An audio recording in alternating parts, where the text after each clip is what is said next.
Apreciados amigos, qué placer estar con ustedes nuevamente para compartir juntos de la palabra del Señor.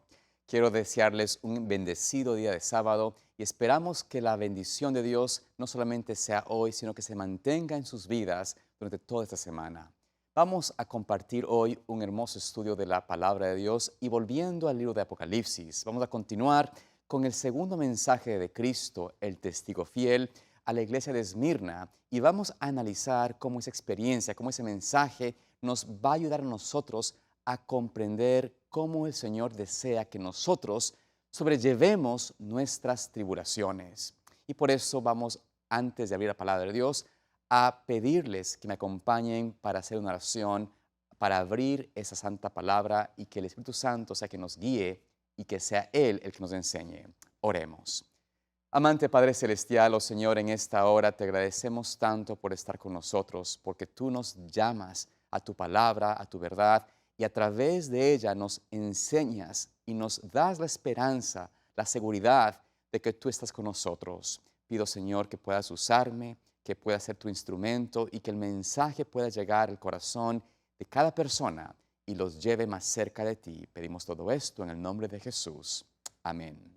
Vamos entonces, queridos amigos, a compartir juntos de la palabra de Dios en el libro de Apocalipsis, el capítulo 2, y vamos allí a entrar en el estudio de la iglesia o el mensaje a la iglesia de Esmirna.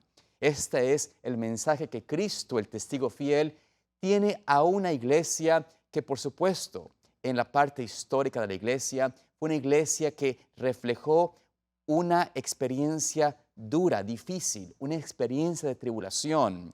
Esta iglesia de Esmirna, este periodo de iglesia, en realidad fue una iglesia que recibió una tremenda persecución porque quería seguir al Señor y el enemigo, Satanás, usó el medio humano, el gobierno y el poder del imperio romano para perseguir de una manera sin piedad, inhumana, a todo aquel creyente que estaba en el camino del Señor. Durante este periodo de esta iglesia hubieron muchos tiempos de persecuciones. La más terrible surgió por Diocleciano en el año 303, que duró exactamente 10 años y terminó en el 313. Fue un periodo de oscuridad, de tremenda agonía y angustia para los que eran creyentes en Cristo, porque la persecución era terrible. Había muertes, incendios, quemaban a familias enteras en sus casas o llevaban a cientos de personas al mar y los lanzaban para que se ahoguen. Niños, mujeres, bebés, ancianos, todos eran perseguidos sin piedad por el poder romano imperial. Pero Cristo a esta iglesia le da un mensaje hermoso, un mensaje que llama la atención por su lenguaje de compasión, de amor, y es un lenguaje, o en este mensaje, es uno de los dos mensajes de las 7 iglesias que no tienen ningún tipo de reprensión.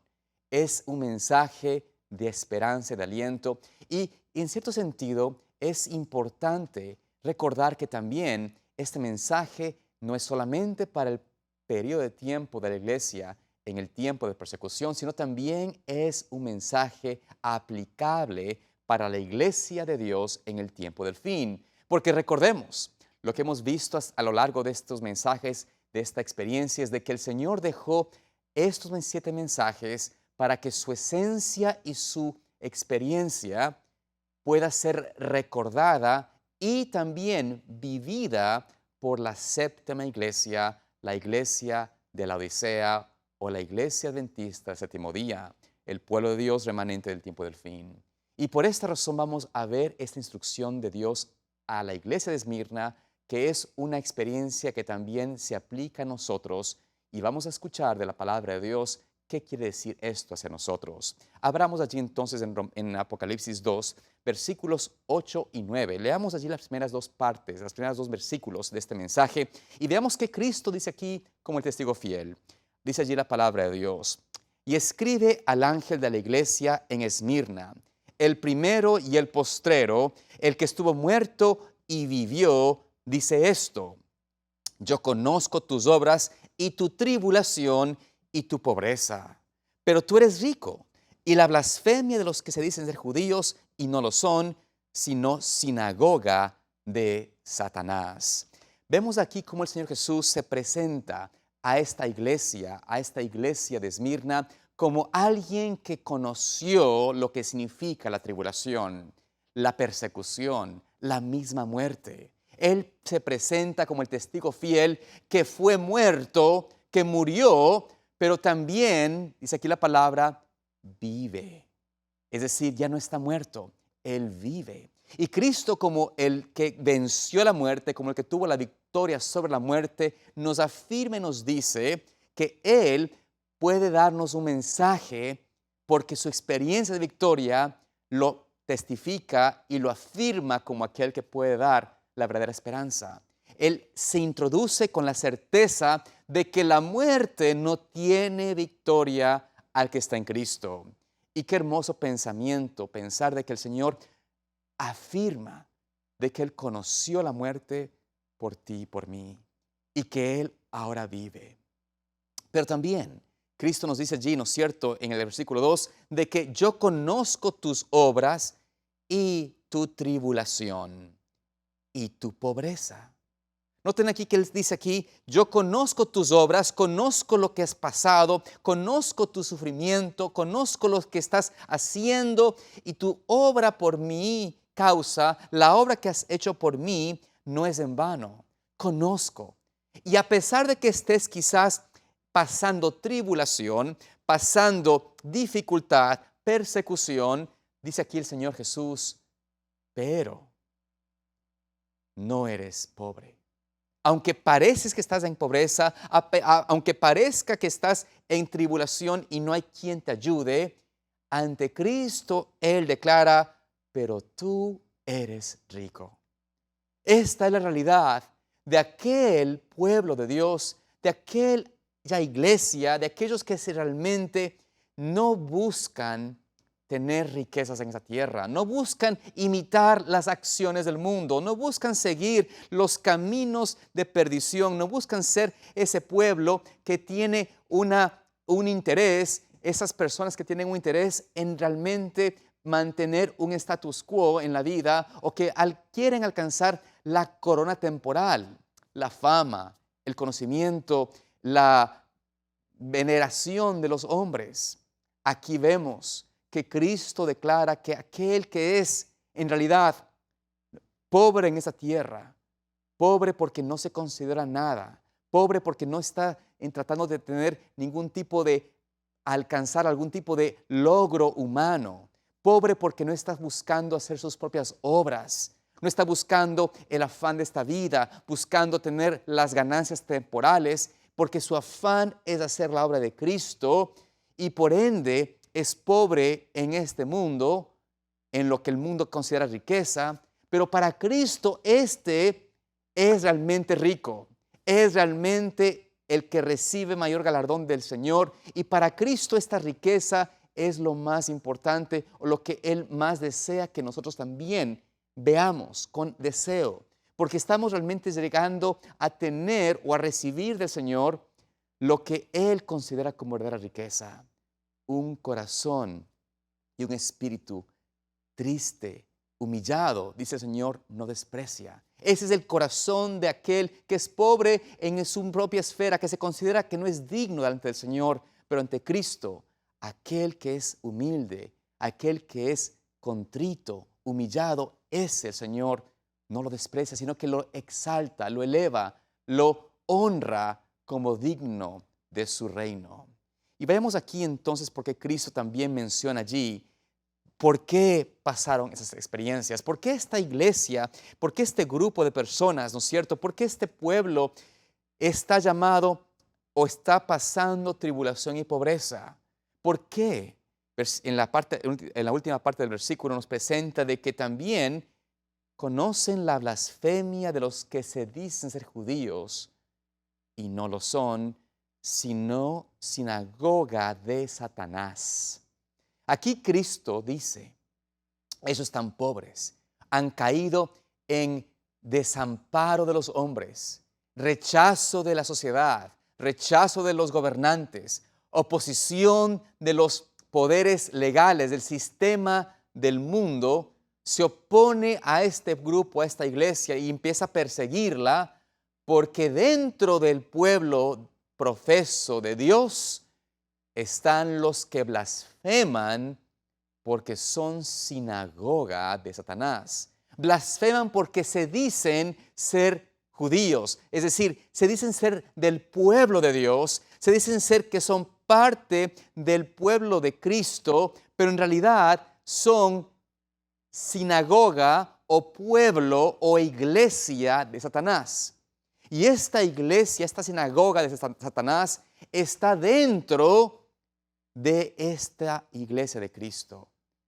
Satanás ha sido muy astuto. Cristo nos presentó en la parábola de las trigo y la cizaña como el enemigo siembra, ¿no es cierto? Siembra en el pueblo de Dios, dentro de su iglesia, el enemigo siembra sus semillas y crecen tristemente como profesos creyentes, pero en realidad son sinagoga de Satanás. Qué tristeza pensar de que el enemigo ha logrado hacer esto en la iglesia. Cristo lo dice que lo ha logrado, lo advirtió. Y eso es lo que también tenemos que nosotros velar y cuidarnos, porque la iglesia, el pueblo de Dios verdadero, sabe reconocer quiénes son estos supuestos hijos de Dios, pero que en realidad no son, sino del enemigo. Y la manera como uno sabe, cómo puede discernir, no es en realidad en la manera que pudiésemos decir por la apariencia o por la manera que uno puede percibir o pensar en juzgar a alguien. En realidad la manera como Cristo nos presenta la forma de que comprendamos o sepamos y probemos quiénes son del pueblo de Dios es a través de lo que nos dice Él en Mateo capítulo 7 versículos 5 al 20. Noten así como Cristo nos advierte y nos avisa y nos afirma de que hay una manera, una sola manera de saber quiénes son sinagoga de Satanás, quiénes son del enemigo. Noten allí lo que nos dice la palabra de Dios. Guardaos, dice Cristo, de los falsos profetas, que vienen a vosotros con vestidos de ovejas, pero por dentro son lobos rapaces. Es decir, blasfeman, ¿no es cierto? Se creen que son hijos de Dios, pero son lobos rapaces. Versículo 16, por sus frutos los conoceréis. ¿Acaso se recogen uvas de los espinos o higos de los abrojos? Así todo buen árbol da buenos frutos, pero el árbol malo da frutos malos, y no puede el buen árbol dar malos frutos, ni el árbol malo dar frutos buenos. Todo árbol que no da buen fruto es cortado y echado en el fuego. Así que por sus frutos los conoceréis. Aquí Cristo, ¿no es cierto?, nos afirma que la única manera, la única evidencia que podemos nosotros saber si alguien es o no de Cristo es a través de sus frutos, a través de las obras, de la evidencia en la vida de las personas. Hay muchas personas que pueden predicar y que nos pueden hablar en una manera muy elocuente o convincente de la palabra de Dios.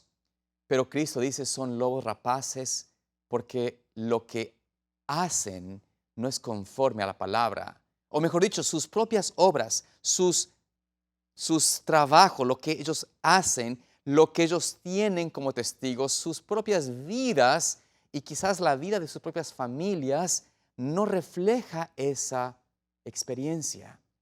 Por los frutos los conoceréis. Y Cristo nos avisa o nos informa que es necesario que nosotros tengamos cuidado en no ser llevados por la apariencia, no ser llevados por lo que me aparente o me guste o crea yo es bueno.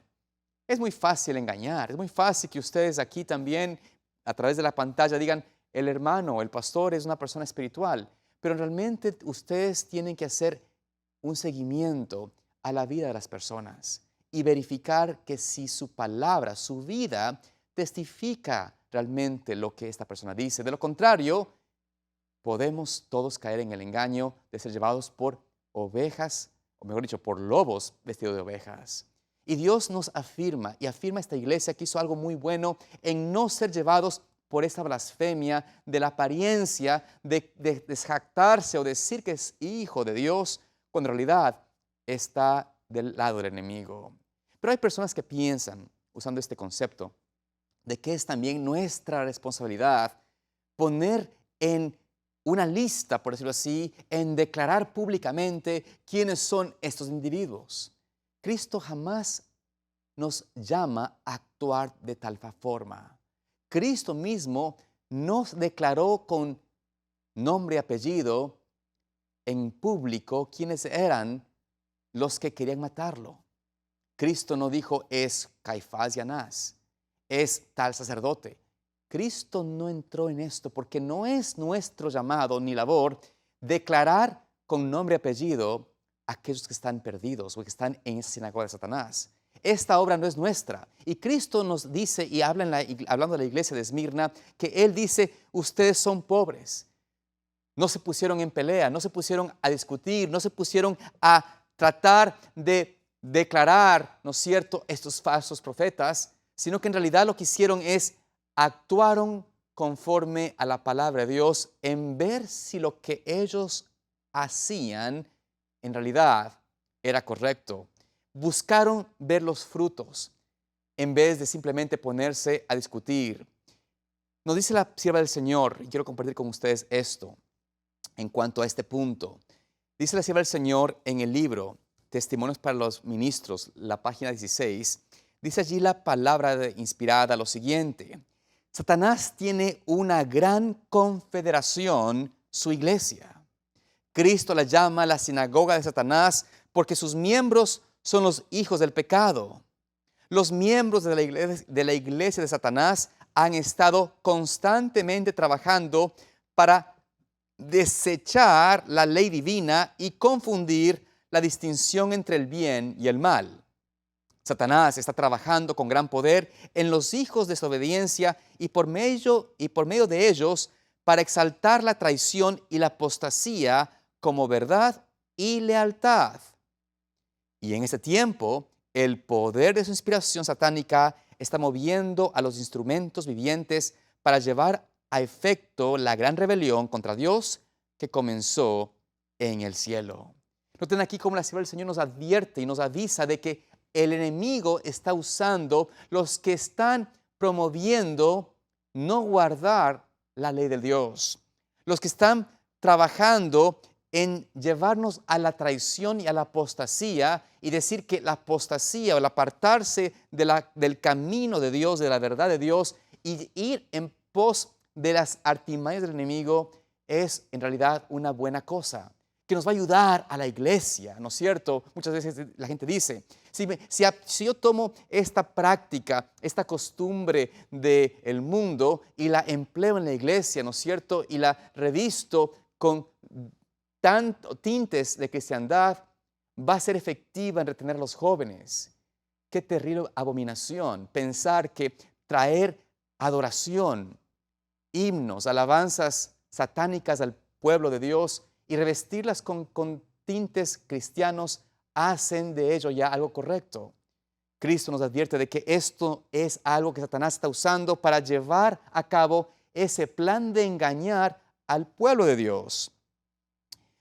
También en el libro Cristo Triunfante, la página 251, leemos esta cita de la sierva del Señor. La sinagoga de Satanás se encuentra en intensa actividad y en esta época caracterizada por el despliegue engañador del enemigo, opera de las formas más sutiles. Toda mente humana que no se ha entregado a Dios y que no esté o está bajo el control del Espíritu de Dios, será pervertida por los agentes satánicos. Noten aquí cómo la sierva del Señor nos dice, nos afirma de que toda mente que está siendo pervertida, ¿no es cierto?, por el enemigo, con estos sofismas, estos engaños sutiles, estas aparentes vislumbres de cristianismo, porque en realidad van contrarios a la palabra de Dios, lo único que hace es pervertir el corazón y finalmente llevarnos en nuestra mente a estar bajo el dominio de Satanás. Es muy triste ver que las obras de los hombres se están reproduciendo más y más dentro del pueblo de Dios. No hay que realmente tratar de ir muy lejos y darnos cuenta que quizás en nuestras propias familias no hemos tenido el deseo sincero de transformarnos a la imagen de Cristo y estamos más interesados en escuchar o asemejarnos a lo que el mundo considera como agradable, como bueno, como digno de alabanza, en vez de lo que el Señor nos ha dejado en su palabra. Cristo sabe que el enemigo está engañando y por eso llama a su iglesia a despertarse, llama a su iglesia a encontrar verdadera bendición y salud y verdad en su palabra. Reconocer de que Él no quiere que tengamos una experiencia simplemente intelectual, pero una experiencia verdaderamente transformadora, una experiencia del corazón. Y este ataque, mejor dicho, esta infiltración de Satanás en la iglesia de Dios, trajo esa primera persecución, porque muchos de los que sufrían en el tiempo antiguo la persecución, muchos de los creyentes que fueron llevados a los calabozos, a las hogueras, a los coliseos, que fueron entregados a las autoridades para que sean quemados vivos, eran entregados por sus propios falsos hermanos de iglesia. Muchos de ellos eran traicionados por aquellos que profesaban ser de Dios, pero en realidad preferían más el amor al mundo que el amor a Cristo. Y por eso esta experiencia se hizo visible en ese tiempo y hubo una tremenda persecución a tal punto que familias enteras eran traicionadas por un solo miembro de familia. Pero esta experiencia no es aislada en el pasado únicamente. También se nos presentará esto en un tiempo cercano.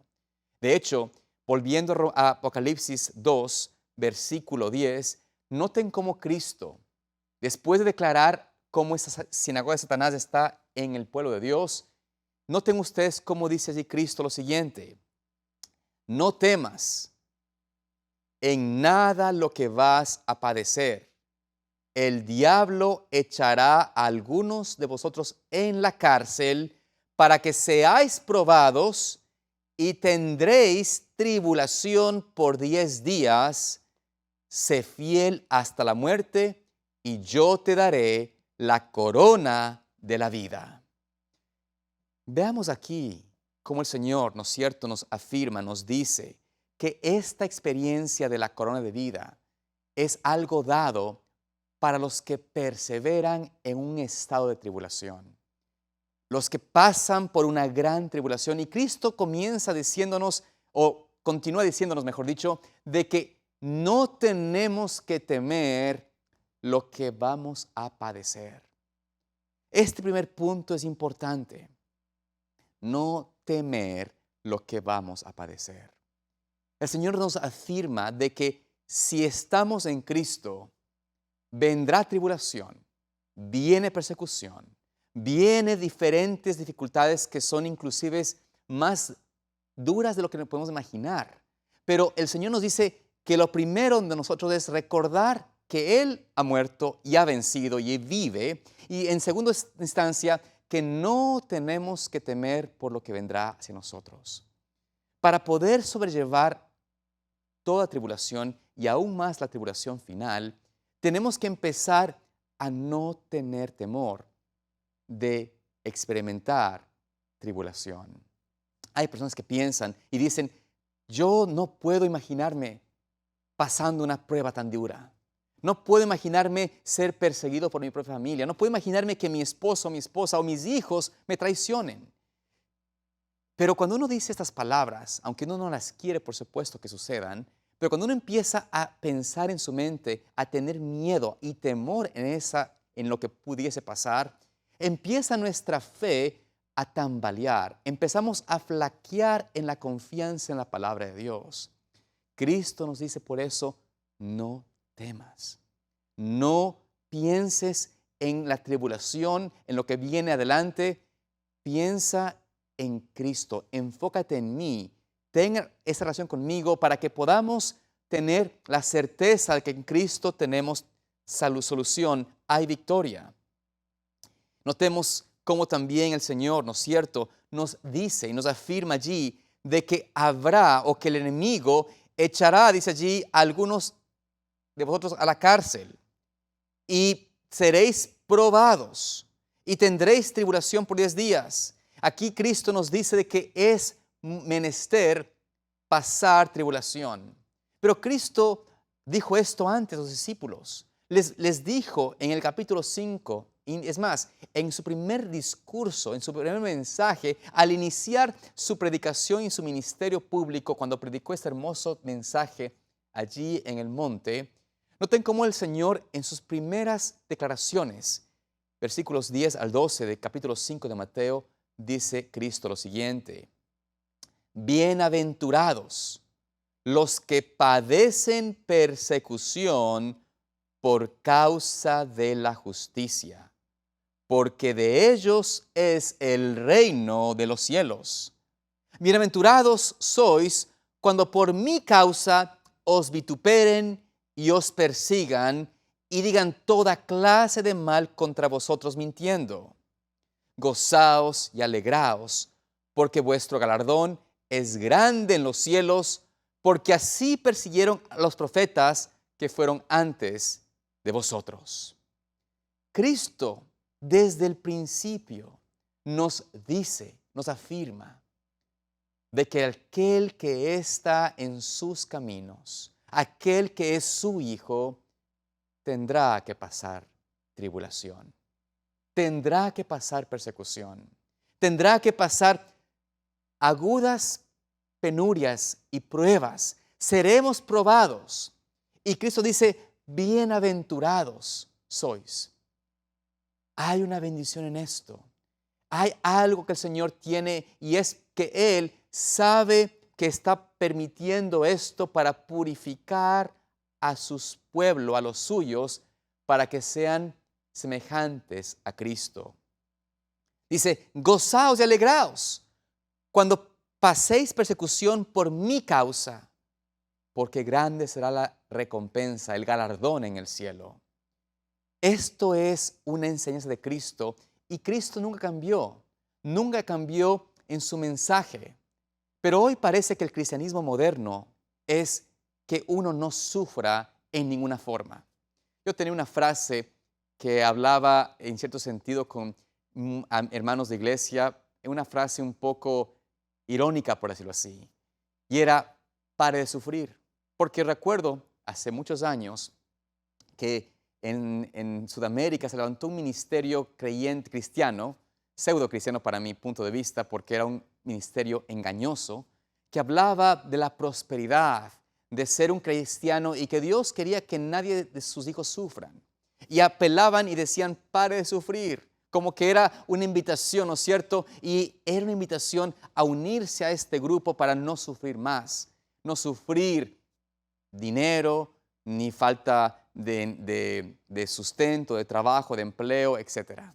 Miles de personas asistían a estos cultos, a estas iglesias y compartían y hablaban de un sistema de ayuda, de trabajo junto, pero era realmente una estafa lo que hacían estas personas, esos líderes, buscando dar y hacer pensar a la gente que Cristo nos quiere dar una bendición temporal en la tierra para que no suframos nada aquí.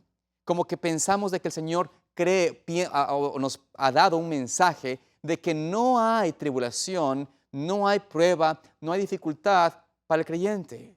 Pero Cristo nos afirma de que sí hay. Y una cosa es sufrir por la causa de Dios, por ser fiel a Dios. Otra cosa es buscar, por supuesto, el sufrimiento simplemente por buscarlo. O quizás pasar tribulación porque estamos cosechando los problemas del pecado. Pero Cristo nos dice que aún los fieles, los que están realmente siguiendo a Cristo, pasarán persecución y tribulación. Y pensemos un poquito más en nuestra relación personal. ¿Qué tipo de ataques estamos recibiendo del enemigo?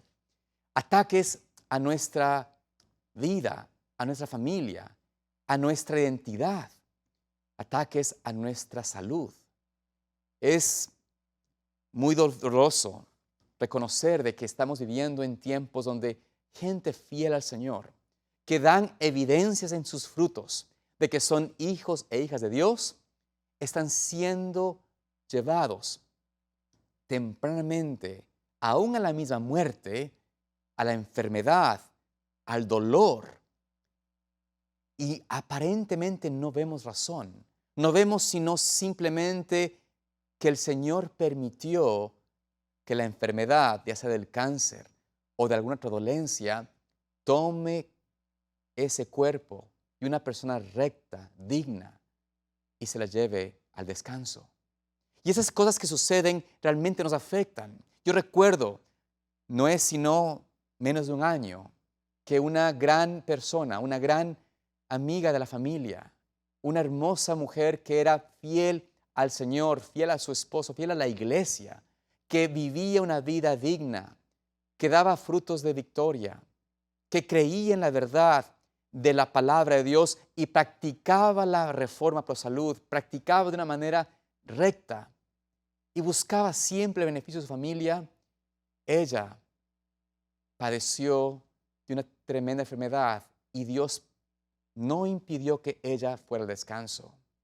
Y en esa experiencia que uno no entiende del todo, no puede comprender, uno tiene que empezar a recordar de que Dios no nos invita, no nos llama a entender todas las cosas, sino a confiar en Él, y nos dice de que hay que ser fiel hasta la muerte. No fiel hasta que me toque mi cuerpo, no fiel hasta que toque a mi hijo, no fiel hasta que me toque el bolsillo. Cristo dice aquí, hay que ser fiel hasta la muerte, y Él entonces podrá darnos y nos afirma, nos garantiza una corona de inmortalidad, una corona de victoria, una corona de vida, porque Él es el que tiene vida, Él es el dador de la vida. Pero Cristo nos dice y nos afirma, y hay que reconocer esto, amados hermanos, de que estamos viviendo en tiempos de sufrimiento, de tribulación. Hay personas, hay dificultades que están pasando en el pueblo de Dios, a sus hijos, aunque sean personas con una vida recta, que dan de gracia, que dan de misericordia, que trabajan en favor de los huérfanos, de los pobres, de los necesitados, o que están viviendo conforme a la luz que Dios les ha dado en su propia vida y en su alimentación, en su ley de su cuerpo. A pesar de esas cosas, el Señor aún permite que estemos pasando por tribulación. Pero también hay que hacer una pequeña reflexión en esto. ¿Será que la tribulación tuya y mía son resultado de nuestra transgresión? ¿Estamos realmente siendo perseguidos por el enemigo, por Satanás y por todo lo que nos rodea, porque somos leales a la palabra de Dios y a sus enseñanzas? Porque hay personas que han tomado estas penurias que están pasando en el pueblo de Dios a decir, ¿para qué guardar la reforma por salud?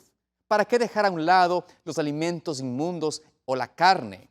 ¿Para qué dejar a un lado aquellas cosas que la revelación nos dice es tiempo de dejarlo? No, eso para qué hacerlo, igual se mueren, igual les sucede lo mismo, igual están pasando por cáncer, igual están pasando por tribulación, así que ¿para qué hago eso? Más bien sigo yo nomás con mis concupiscencias y mis deseos o pasiones bajas. Terrible pensar así. Y el Señor reprenda a tales que piensen de esa manera. Porque Dios nos dice de que si somos fieles y en la fidelidad hay persecución, hay tribulación, hay un gran galardón. Pero si yo soy infiel a la palabra de Dios y recibo consecuencias y estoy en tribulación por eso, yo no puedo decir que hay galardón para tal persona. Y Cristo no puede ser cómplice de aquel que vive en el pecado o que va en contra de la palabra de Dios, porque éste en realidad se convierte en un lobo rapaz, en ese agente de la sinagoga de Satanás. Cristo nos invita hoy a tener esto en mente Y también recordar de que no es solamente la tribulación temporal la que estamos pasando ahora, la tribulación de la enfermedad o de la decadencia del cuerpo, también nos invita a recordar Cristo de que su iglesia es la iglesia de Dios, la que vive y conoce la palabra de Dios, tendrá que pasar por aguda persecución. Dice la pluma inspirada en Testimonios para la Iglesia, tomo 9, página 192. Los ataques de Satanás contra los defensores de la verdad se tomarán más encarnizados y decididos hasta el mismo fin del tiempo. Así como en los días de Cristo, los jefes de los sacerdotes y los dirigentes instigaron a la gente contra él, así también hoy los dirigentes religiosos despertarán rencor y prejuicio contra la verdad para este tiempo. La gente será inducida a cometer actos de violencia y oposición en los cuales nunca habrían pensado si no hubiera sido empapada con la animosidad que supuestos cristianos sentirán contra la verdad. Aquí nos dice la sierva del Señor justamente que serán los que están supuestos creyentes, supuestos cristianos, los que harán esta motivación de levantarse contra el pueblo de Dios verdadero, porque ellos creen, viven, obran conforme a la palabra de Dios. Y al igual que en el tiempo de Cristo, que fueron los líderes religiosos los que instigaron al pueblo a crucificar al Mesías, el Redentor del mundo, también en el tiempo del fin van a ser los líderes religiosos los que promoverán, los que harán, incitarán a la gente, a creyentes, a cristianos que seguirán esas enseñanzas engañosas, a despertar un celo satánico contra la verdad. Esta es la realidad de lo que se avecina. No es un invento. Y estamos en realidad viendo esto hoy en día, y lo que más me preocupa hoy en día es de que también estamos mirando que muchas personas, supuestos creedores de Cristo y su palabra, se están uniendo a estos líderes religiosos populares y los están alabando, y es más, ponen sus esperanzas en ellos, porque desean un cambio social, un cambio político, un cambio en la sociedad entera, y creen y están pensando de que la mejor manera es apoyando a los líderes religiosos, que hablan cosas que no son todas malas, hablan cosas que son agradables a los oídos, hablan de una mejor familia, de una mejor estructura en la sociedad, pero en realidad el fondo de ellos es no guardar la palabra de Dios, la santa ley de Dios, no seguir conforme a la Escritura y, por supuesto, legalizar o legislar la conciencia de otros a que sean todos cristianos. Este movimiento que se está levantando en este mundo, que es un movimiento muy sutil pero muy peligroso, está inundando dentro de muchos que se consideran hijos de Dios. El Señor nos invita a abrir los ojos y reconocer de que la única salvaguardia nuestra es seguir el método de Cristo. Y por eso, amados hermanos, hablamos que el Señor no quiere, no desea que nosotros nos pongamos a tener o a levantar un espíritu de contienda, de ponernos en pelea y buscar una forma de atacar a personas individuales, porque esto no es de la manera como Cristo opera, ni cómo podremos sobrellevar la tribulación. La pluma inspirada nos dice allí en el libro Mensajes para los Jóvenes: los que honran la ley de Dios han sido acusados de atraer los castigos de Dios sobre la tierra. Perdón, es el libro Conflicto de los Siglos, la página 600. Disculpen esto. Dice, los que honran la ley de Dios han sido acusados de traer los castigos de Dios sobre la tierra, y se los mirará como si fueran causa de las terribles convulsiones de la naturaleza y de las luchas sangrientas entre los hombres, que llenarán la tierra de aflicción. El poder que acompañe la última amonestación enfurecerá a los malvados. Su ira se ensañará contra todos los que hayan recibido el mensaje, y Satanás despertará el espíritu de odio y persecución en un grado de intensidad aún mayor. Es decir, vemos cómo esto se levanta. Satanás está impulsando este deseo de ir contra la verdad, contra el mensaje de Dios, y hará esto en aumento. Pero también nos afirma que las formas, más abajo en la página 601 del conflicto de los siglos, las formas de la religión seguirán en vigor entre las muchedumbres, de en medio de las cuales el Espíritu de Dios se habrá retirado finalmente, y el celo satánico con el cual el príncipe del mal ha de inspirarlas para que cumplan sus crueles designios, se asemejará al celo por Dios. Es decir, que Satanás levantará, instará este celo satánico que parece ser celo por Dios, pero es un celo satánico. Él instará esto para que la gente, los profesos creyentes, se levanten contra el pueblo de Dios. También nos dice la sierva del Señor en Hijas de Dios, página 181, que cada hora sea una hora de confianza, oración y fe. Van a venir pruebas. Todos tenemos que pasarlas para ser purificados de la escoria y ser emblanquecidos. En el tiempo de prueba, lleve cautivo todo pensamiento en obediencia a Cristo. Y aunque las tentaciones del enemigo vengan una tras otra en forma no esperada, descúbralas y descártelas. De esta manera podrá avanzar de gracia en gracia, de fuerza en fuerza, obteniendo una victoria espiritual tras otra. Aférrese a Cristo y Él le dará su poderoso brazo sobre el cual sostenerse. Y recuerde que el que venza le espera la corona de la vida. Es decir, que Cristo nos dice, nos afirma y nos insta a que confiemos en Él, en su brazo poderoso. Que vendrán pruebas, sí, se levantarán tentaciones tras tentación, se levantará un celo contra el pueblo de Dios, habrá una necesidad del ser humano de buscar un culpable y pondrán la culpabilidad en el pueblo de Dios, en el pueblo que profesa y guarda sus mandamientos.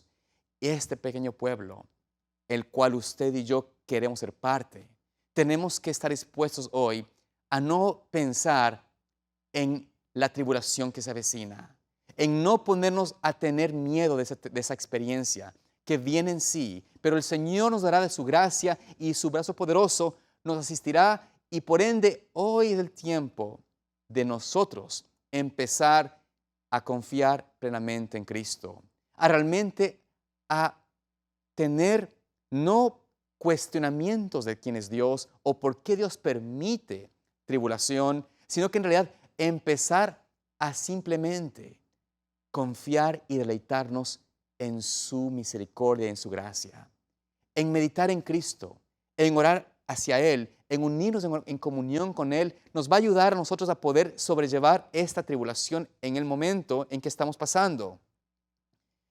Como pueblo, debemos permanecer como lo hizo el Redentor del mundo. Como pueblo tenemos que ser como Cristo. Esta invitación de Cristo que nos dice allí, ¿no es cierto?, en su palabra, nos ayuda a sentirnos que estamos realmente delante de Él, no abandonados. Porque Él nos avisa y nos dice, yo estoy contigo, yo estoy en medio de ti. Él nos ha apartado de su iglesia, nos ha apartado de su pueblo. Él no está en realidad dejándonos en manos del enemigo. Él simplemente nos permite pasar por tribulación para darnos una manera de purificarnos, de hacernos semejantes a Él. Y si es que yo tengo que pasar aún por la misma muerte para purificar mi vida, amén sea nuestra oración. Que así sea, debe ser nuestro deseo. Que pueda el Señor realmente ayudarnos a tener esa experiencia. Nos presenta la palabra de Dios, la pura inspirada, este concepto acerca de cómo tenemos que enfrentar este conflicto. Nos dice allí, nos espera un conflicto, el conflicto de siempre. Es el conflicto con Satanás y sus seductoras tentaciones. El enemigo usará todo argumento, todo engaño para enredar al ser humano, y debemos hacer esfuerzos fervientes, perseverantes, para ganar la corona de la vida. No debemos de poner la armadura ni dejar el campo de batalla hasta que hayamos ganado la victoria y podamos triunfar en nuestro Redentor. Mientras tengamos la mirada fija en el autor y consumidor de nuestra fe, estaremos seguros. Pero debemos colocar nuestros afectos en las cosas de arriba, no en las de la tierra. Por medio de la fe debemos elevarnos cada vez más en la adquisición de las gracias de Cristo. Contemplando diariamente sus incomparables encantos, debemos crecer más y más a la semejanza de su imagen gloriosa. Mientras vivamos así en comunión con Él y con el cielo, Satanás nos tenderá en vano sus redes. Qué hermosa promesa de Dios, qué hermosa promesa de la pluma inspirada, donde nos presenta, nos afirma, nos declara de que nosotros podemos mantenernos en el Señor y a pesar de que el enemigo quiera tendernos una trampa, una tentación, una red para caer, mientras permanecemos en comunión con el cielo, con Cristo, nada nos podrá hacer caer. Esta es una declaración que afirma el poder transformador de Cristo. El poder que Cristo dice lo tiene porque Él mismo tuvo victoria. Él venció la muerte y Él vive. Y porque Él vive, podemos tener la certeza de que puede estar en nosotros y con nosotros. Y por esta razón, Él dice allí, en el capítulo 2 de Apocalipsis, versículo 11, cómo termina esta hermosa declaración, este hermoso mensaje a Esmirna. Dice allí, el que tiene oído, oiga lo que el Espíritu dice a las iglesias. El que venciere no sufrirá daño de la segunda muerte. Qué hermosa promesa de Dios. Aquí el Señor Jesús nos dice, termina diciendo, ¿no es cierto? El que hace oído a lo que instruyo, el que presta atención a mi instrucción, el que recibe mis palabras, este podrá vencer. Y el que vence la segunda muerte no tiene victoria. Por eso, amados hermanos, Apocalipsis 14, versículo 12 y 13, nos presenta en el mensaje de los tres ángeles, al final del mensaje, nos presenta esta hermosa declaración que es para la iglesia y el tiempo del pueblo de Dios, el tiempo del fin.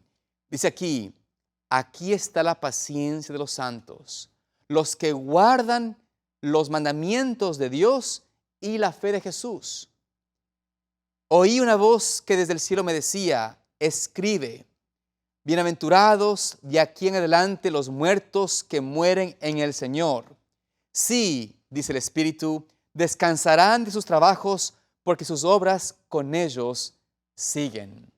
Si ven, amados hermanos, como el Señor nos promete en este tiempo a la iglesia de Dios en el tiempo del fin, a través del mensaje de los tres ángeles, que hay una bienaventuranza donde no tendrán que sufrir la segunda muerte, donde de aquí en adelante los que mueren en Cristo, si somos llevados a tribulación, a persecución, a enfermedad, a muerte, en Cristo hoy tenemos victoria. Y nos afirma de que todo aquel que muere de aquí en adelante en Cristo descansará de sus trabajos y la obra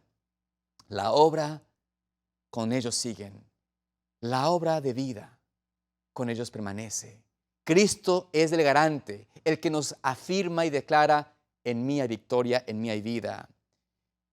Hay una hermosa historia que la sierva del Señor habló hacia un pastor que estaba muriendo por cáncer.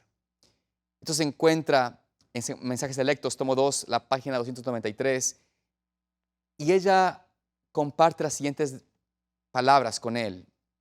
Escribe una carta personal para él y dice, me siento tan triste por usted, continuaré orando para que reciba la bendición de Dios. Él no lo dejará sin consuelo. Este mundo importa poco, pero mis queridos hermanos y querida hermana, Jesús dice, venid y se os dará, buscad y hallaréis, llamad y se os abrirá. Ruego para que esta promesa se cumpla por vosotros. Hermano mío, me pareció estar inclinada hacia sobre usted, diciéndole tan solo un poquito más, tan solo un poquito más de dolor, unas pocas horas más de sufrimiento y luego el descanso, el bendito descanso. Usted particularmente encontrará paz. Toda la humanidad debe ser probada. Todos debemos beber la copa y recibir el bautismo de aflicción. Pero Cristo probó la muerte más cruel en beneficio de cada ser humano. Él sabe cómo compadecerse y simpatizar. Tan solo descanse en sus brazos. Él lo ama y lo ha redimido con su amor eterno. Sea fiel hasta la muerte y recibirá la corona de la vida. Todos los que vivan en nuestro mundo de aquí en adelante conocerán el significado de las pruebas. Sé que Dios le proporcionará gracia y que no lo olvidará. Recuerda la promesa de Dios. Bienaventurado de aquí en adelante los muertos que mueren en el Señor. Sí, dice el Espíritu, descansarán sus trabajos porque sus obras con ellos siguen. Tenga buen ánimo. Estaría ahora con usted si pudiera, pero nos encontraremos en la mañana de la resurrección. Esta fue una carta escrita y les invito a que la lean, porque es una carta que realmente nos habla de la experiencia que podemos pasar en ese tiempo. Puede ser que ahora estemos, quizás uno de nosotros, contemplando la misma muerte. Tal vez estemos pasando una tribulación muy fuerte, pero Cristo nos afirma de que no estamos solos, de que estamos en realidad en un momento más entraremos en un descanso. Tendremos la bendición del descanso y el descanso no será un descanso de estar dormidos para siempre, no. Porque el pensamiento de aquel que muere en Cristo, el siguiente pensamiento será ver a Cristo venir en las nubes de los cielos. Y por eso el Señor nos afirma de que podemos, por su gracia, seguir con fe y con júbilo a nuestro Redentor, porque Él nos afirma que podremos estar presentes nuevamente con vida cuando Él venga. La mañana de la resurrección es una promesa tuya y para mí, para todos los que creen y quieren estar con Cristo. Por eso, el Señor nos invita hoy a tener esa certeza y hoy, en realidad, si estás pasando por momentos de tribulación, si estás pasando por momentos de angustia, o quizás estás perturbado porque no sabes cómo ayudar a alguien a que está pasando por una aguda desgracia. Quizás su esposo, su esposa, su hijo, su padre fue llevado a la muerte por un cáncer. O es llevado a la muerte por un accidente inesperado. O una enfermedad no diagnosticada a tiempo. Hay muchas cosas que están pasando y Dios sabe que esos sufrimientos son necesarios, pero es simplemente porque Él está purificando nuestras vidas y nuestra seguridad, nuestra certeza está en confiar en Él. ¿Te sientes tú hoy llamado por el Señor a entregarte? ¿Quieres tú ser un hijo más en sus manos? ¿Quieres tú ser nuevamente de su pueblo que realmente ama a Dios y quiere estar en su venida?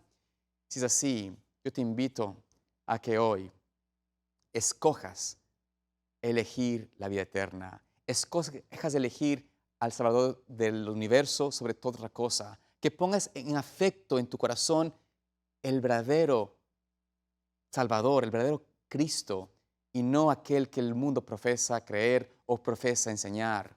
Que realmente vayas a los pies de Cristo, mires su muerte, su sacrificio por ti, te des cuenta que Él pagó el precio para salvarte del pecado.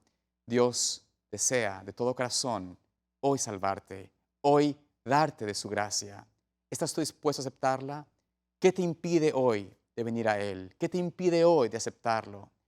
El Señor desea que hoy hagas tu elección, porque muy pronto Él vendrá y traerá esa recompensa, esa corona de vida a todos los que lo aman y desean verlo venir. Que Dios nos ayude a nosotros a ser fieles hasta la muerte, es mi deseo y oración. Y que el Señor nos invita a seguir adelante. Hoy es también una declaración de su palabra para que cuando venga tribulación, cuando venga la prueba, cuando venga la muerte, tú y yo podamos decir, yo sé en quién he creído, yo sé que en mis ojos, mi carne, he de mirar a Dios y no otro. Que Dios te ayude a ti a ser su hijo, es mi deseo y oración en esta mañana, y que puedas aprender más de Él. El Señor te bendiga.